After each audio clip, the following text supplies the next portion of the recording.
The Voice of the People Party is confident that the agenda of the party, based on its solid principles, will garner them the required support to triumph in the Shillong Lok Sabha seat.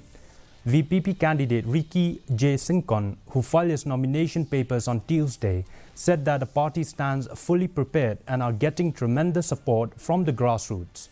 On BJP extending its support to the NPP, he said the people are wise enough to understand and see the true colours of the NPP and left it to them to decide accordingly.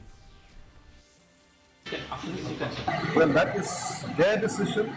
Well, I'm sure people are now seeing the true colours of what is NPP, what is BJP. So I'm sure we leave to the wisdom of the electorates to take the decision. And we have electorates who are well aware of the situation. And I believe, as a party, and even myself, that the voters they know and they will take the decision, and it will be a right decision. The